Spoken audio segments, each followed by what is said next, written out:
Baik, jadi yang namanya waro itu adalah mulazamatul a'mal al-jamilah itu dimaksudkan adalah salah satu, bukan satu-satunya, salah satu sifat yang dimiliki oleh pengresa Abbas sebagai mursyid adalah waro. Yang namanya waro itu sendiri adalah memiliki sifat di mana hati beliau itu tidak pernah menyakiti orang lain. Itu waro.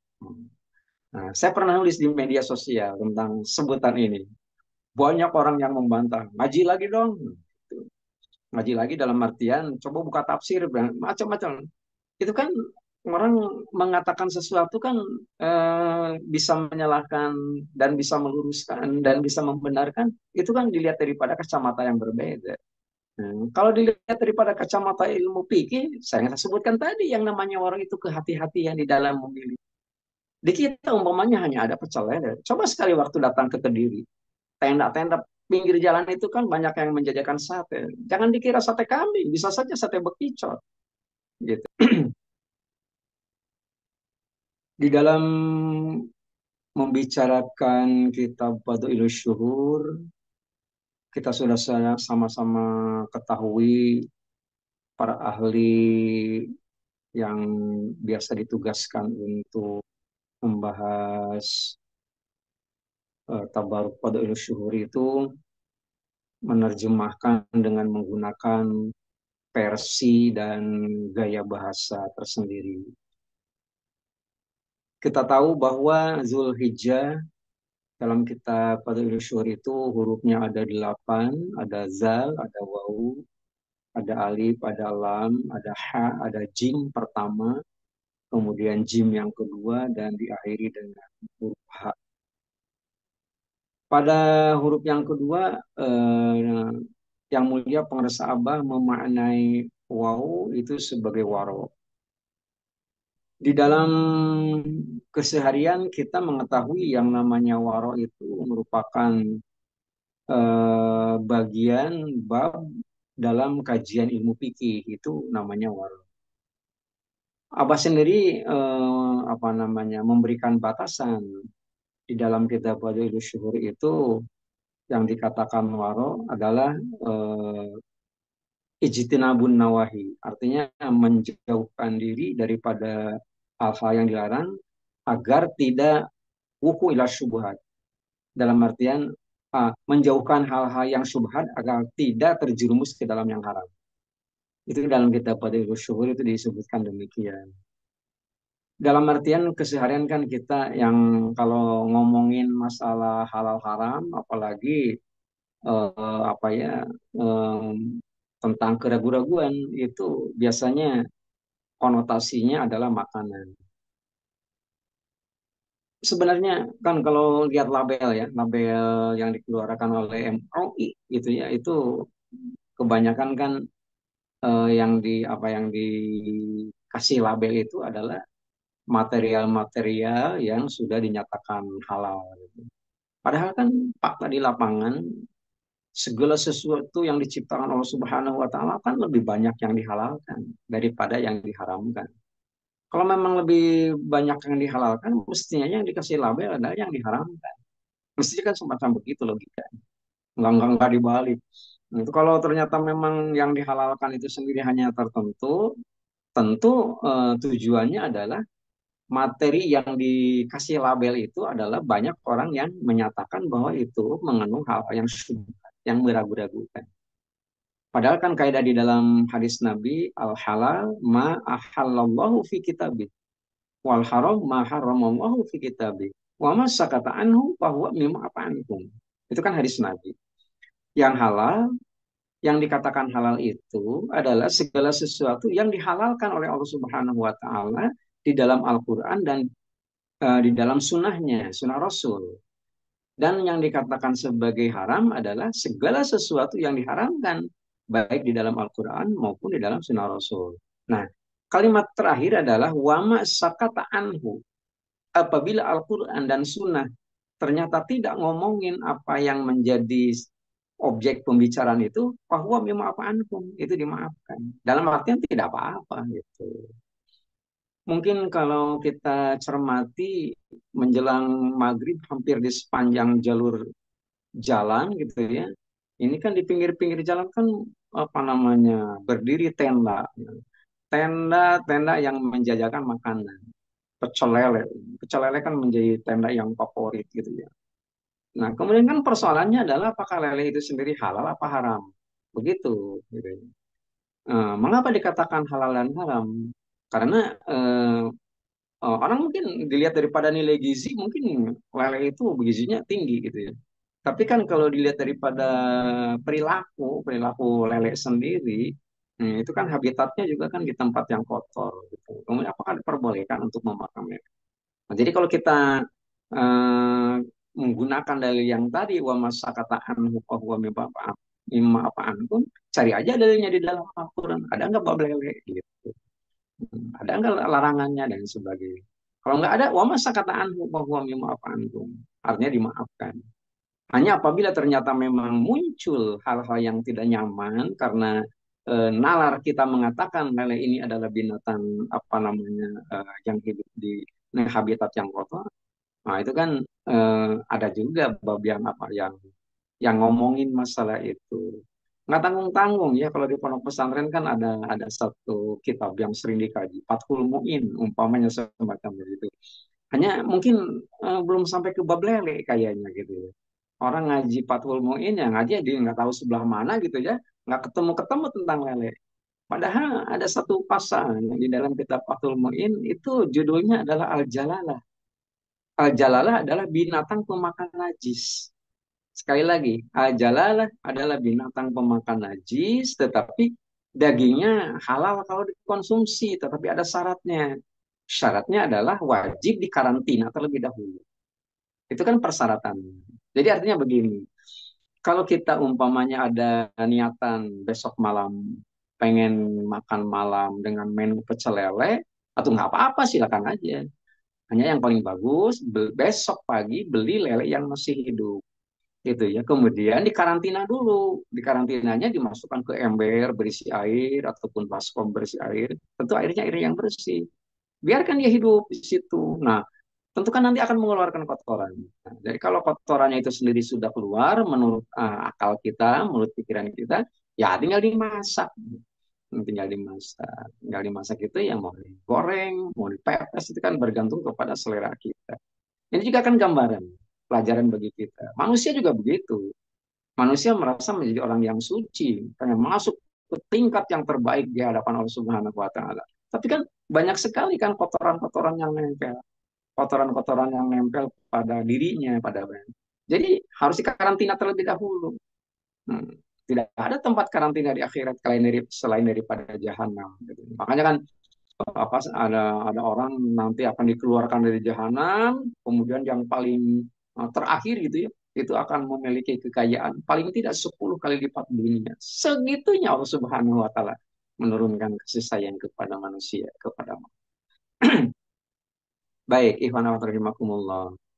Tentu yang dimaksudkan waro di dalam kitab Fadilus Syuhur itu kan mulazamatul a'mal al jamilah. Itu kata Abah itu ya dalam kitabnya. Jadi yang dikatakan apa? Yang dikatakan waro itu adalah mulazamatul a'mal al jamilah. Membiasakan, membiasakan melakukan amalia-amalia eh, yang jamilah, yang indah, yang bagus, bukan yang buruk. Gitu. Yang saya maksudkan begini. Jadi begini, apa kan mursyid? Mengapa uraian semacam begitu? Karena apa mursyid? Nah, berbeda mungkin pandangannya dengan orang lain.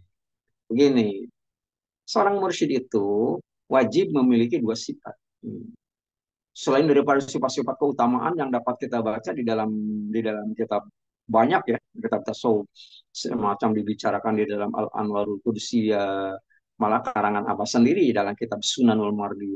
Sunnah-sunnah yang diridhoi oleh Allah Subhanahu wa taala itu sudah merupakan bagian tak terpisahkan daripada kehidupan seorang mursyid. Gak mungkin seorang mursyid nggak melakukan Sunanul Mardiyah, nggak mungkin. Makanya Abah merinci dalam kitab Sunanul Mardiyah apa saja yang harus dilakukan. Ya itu pun perlu untuk kita lewati jalur itu. Hanya kan belum banyak orang ngomongin masalah Sunanul Mardiyah. Padahal itu kan kitab karangan Abah itu.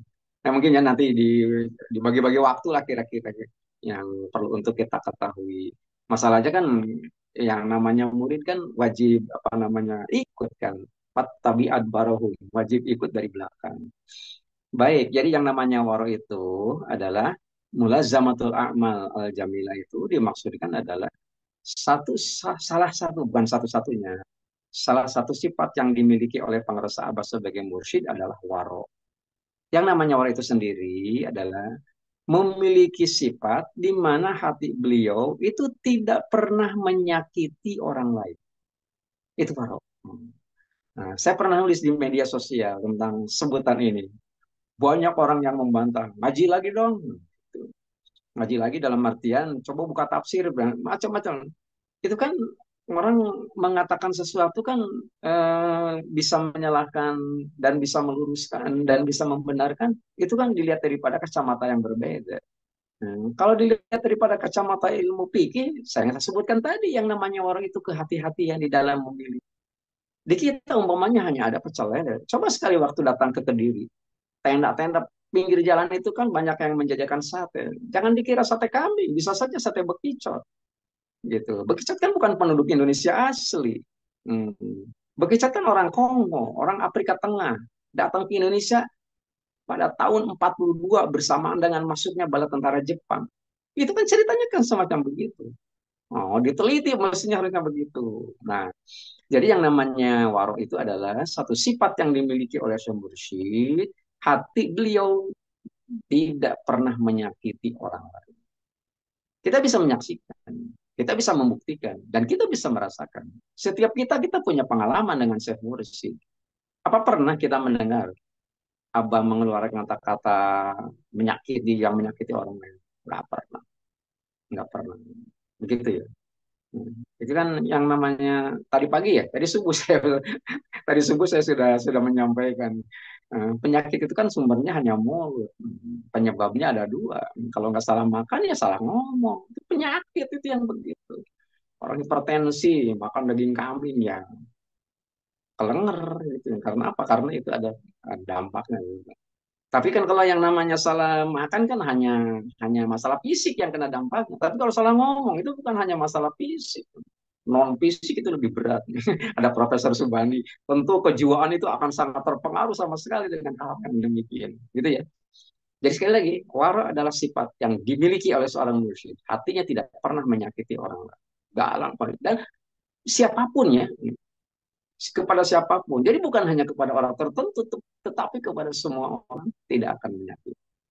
Nah, yang kedua ada kebalikannya. Kebalikan daripada sifat waro adalah wafa. Jadi wafa adalah merupakan salah satu sifat yang menempel pada hati seorang mursyid. Wafa itu bahasa sekarangnya mungkin apa ya? Tidak baperan lah gitu. Nah, kalau umumnya kalau kita baca media sosial gitu ya, baca media sosial umpamanya ngomongin orang mah enak gitu ya, tapi kalau diomongin oleh orang kita ngamuk umpamanya itu baper yang begitu. Nah, tapi yang namanya wafa itu tidak baperan sama sekali.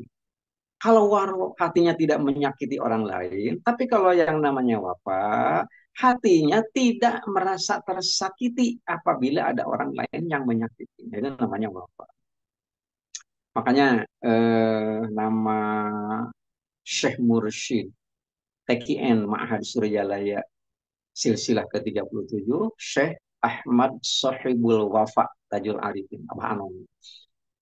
Syekh Ahmad Sahibul Wafa. Sahibul Wafa pemilik hati yang tidak pernah merasa tersakiti apabila ada orang lain yang menyakiti. Indah sekali nama itu. Itu. Nah, jadi wafa kembalikan daripada eh, waro. Nah, dapat kita buktikan, dapat kita saksikan gitu ya. Berapa banyak orang yang ngomongin Abah. Bukan hanya ngomong, ngejelek-jelekin Abah, gosipin Abah, menghina Abah, menghujat Abah. Itu kan nggak terhitung sama sekali. Jangankan mungkin kalau Abah sudah menyangkut masalah ajarannya yang dibawa oleh para sahabat. Itu kan bukan bukan paham lagi, ajaran. Kalau paham kan kata orang itu namanya paham. Tapi kalau ajaran sudah ada literatur, sudah ada buku rujukan. Buku rujukannya kan begitu banyak, banyak kan. Yang paling utama adalah Al-Quran dan Sunnah Rasulullah SAW. Dalam Torikoh kita kan begitu. Jadi bukan ini TKN Mahasuri Jaya Sirnarsa PPKN itu bukan paham tapi ajaran. Karena apa? Karena ada sumber hukumnya. Kira-kira semacam begitu. Kalau apa kan yang diomongin nggak masalahnya masalah ajaran. Jangankan apa, maaf, saya Akbar Mardhani kemarin diberi apa namanya kepercayaan oleh masyarakat untuk menyampaikan khotbah Idul Adha. Masyarakat nggak pernah ngomongin masalah materi tentang apa yang saya ceramahkan. Tapi karena kostum saya pakai baju putih, gamis putih, kemudian pakai jas merah, pakai peci merah putih, itu yang di media sosial kan, masya Allah, mencuatnya luar biasa. Gitu. Ya, sampai hari ini, sampai saat ini, gitu ya, saya pantau terus gitu, masih ngomongin masalah peci merah putih. Ya, makanya saya perlu untuk menulis gitu ya sekali waktu, mengapa sih merah putih? Kira-kira semacam begitu. Jadi harus ada dasar hukum. Kalau setelah dikasih tahu ada dasar hukumnya masih ngeyel juga begitu, ya urusannya urusan dia. Nah, kita sudah memberikan bukan pembelaan ya untuk membuktikan bahwa apa yang kita lakukan adalah benar. Dan kita tidak usah ciut ya, dengan diomongin orang semacam begitu.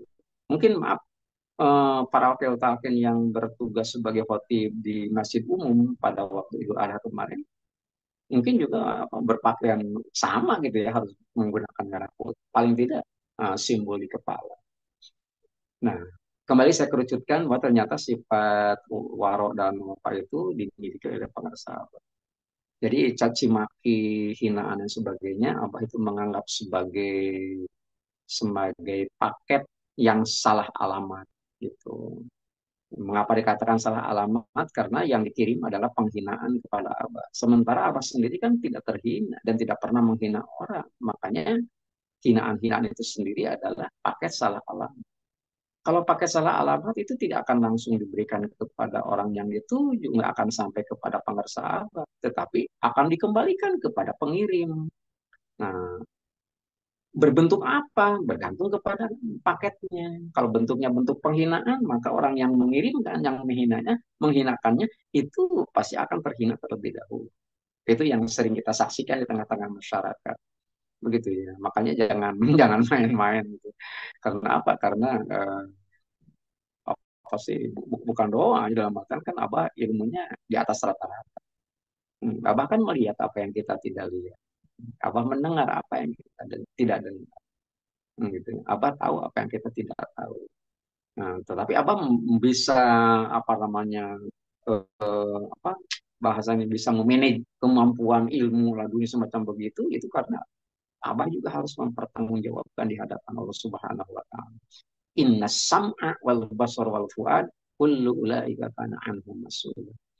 Pendengaran, penglihatan dan hati, akal itu akan dimintai pertanggungjawaban.